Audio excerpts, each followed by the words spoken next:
future.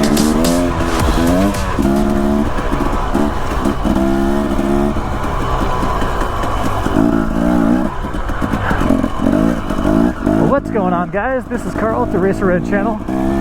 Out here riding some Cambridge. It is beautiful out here this time of year. Everything is green. This is prime time to ride this stuff, just so long as it's not covered in snow. The mountains here are still snow-capped, but I'm not high enough in elevation to get into that yet.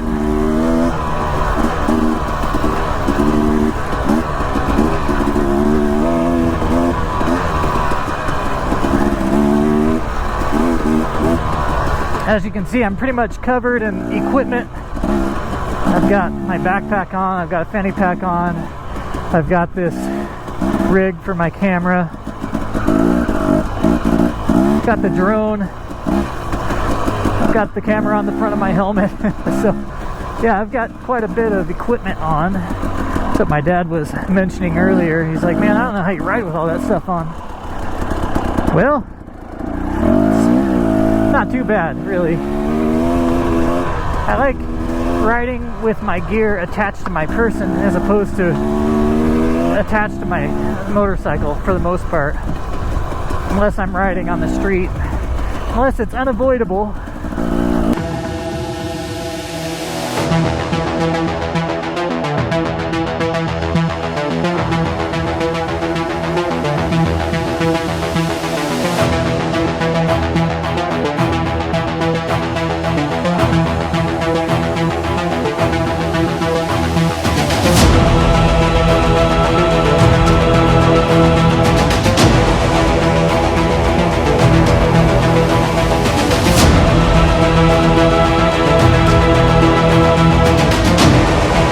This will return to nature pretty quickly if you don't ride it.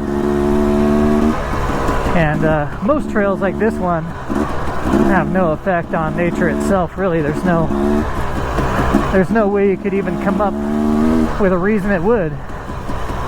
You'd have to attack the motorcycle itself, saying it's too loud or something like that. But as far as the trail, it's really, really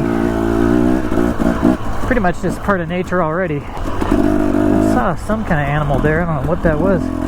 Went into the bushes. The two-stroke is now street legal. I've got a license plate on here. This is even licensed and insured.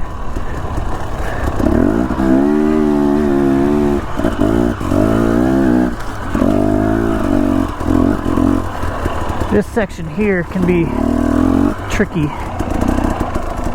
Real off camber, and you definitely don't want to get stuck on that downhill. So yeah, I've got a license plate on this bike. That's a struggle for a dirt bike. So hopefully everything still functions by the time I get done today. The horn I got for this thing is like pretty, it was just one I got off of eBay, so it was real cheap.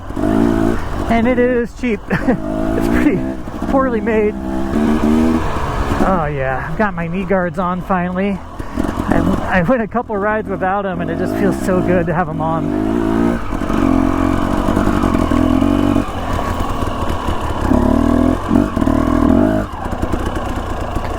This is just beautiful in here. I really like this section. Just aesthetically. Really, really pretty. Very defined trail coming through here, and then just very bright greenery.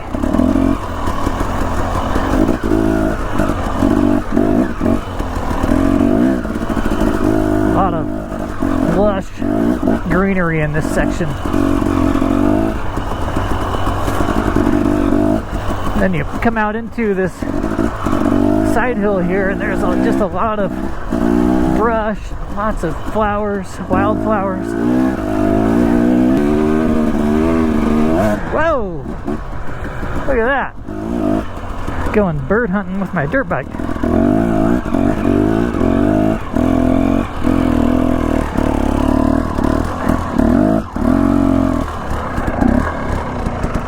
Alright guys, I'm gonna wait right here for my dad. I'll catch you on the next section. Peace.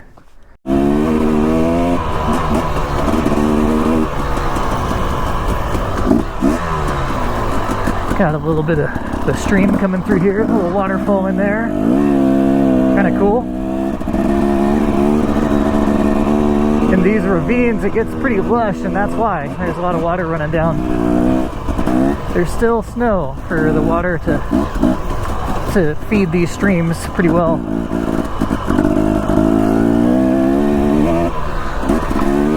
I'm carrying all my toolboxes on me now. Finally got a hold of my other one.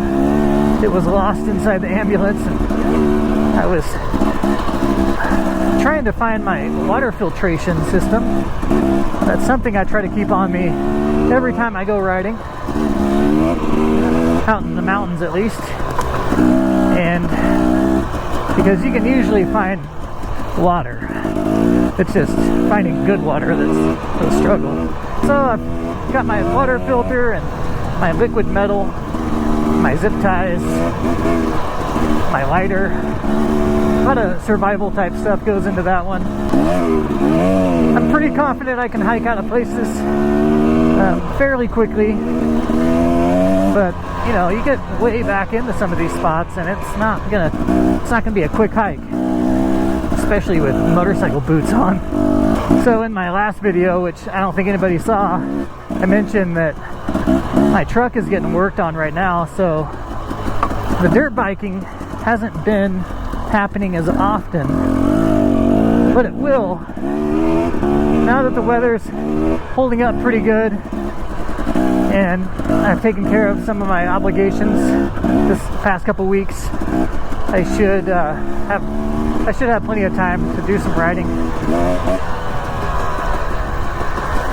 The Idaho City 100 is going on this weekend, which I did not sign up for this year. This year, I wanted to really put an emphasis on making quality content that is all about fun and good scenery. I know the name says Racerred, but it's not all about racing. I've never been all about racing. There's a lot more to riding on two wheels than going fast.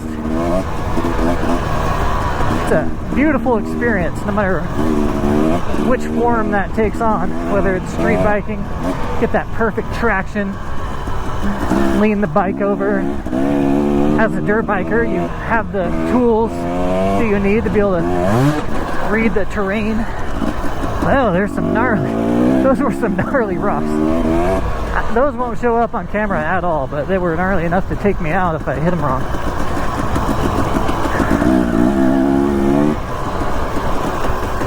And on dirt bikes, there's just no more diverse thing you can do on two wheels than ride a dirt bike through the mountains.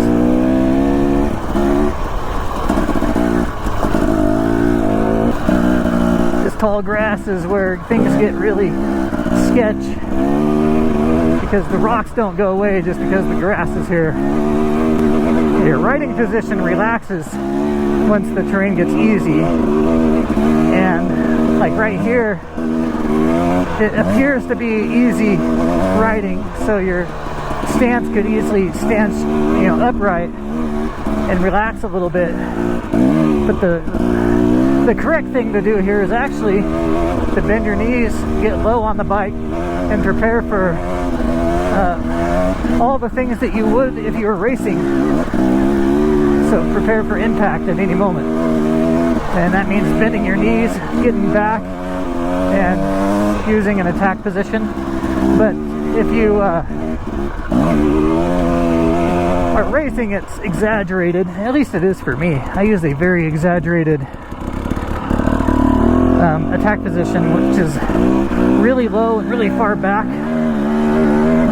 Keeps my center of gravity low, and I feel like I have very good control over the bike if it collides with just about it. So I looked on my maps, and some of this stuff up here says year-round, and then some of it says July 1st to September 30th, so you have 3 months to ride up here. And it's no wonder this trail system is returning to nature. I mean, you only have 3 months to ride this stuff? That seems pretty insane. I'm gonna have to refer to my maps and really make sure. It's a good thing I've got Onyx Off-Road. I've been singing their praises long before they were a channel sponsor. They really, really are nice to have, because without them, who, honestly, in the United States of America, who is going to go to a government official and ask permission to do something that is your right to do? We all assume it's our right to do this. Like,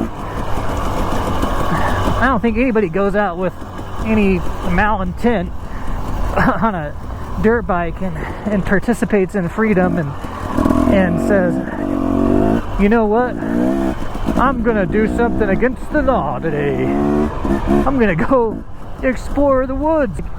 When I came out today, it was either rob a bank or explore the woods. I'm just that kind of guy. No, it keeps going through. I guess this is still closed for another month though.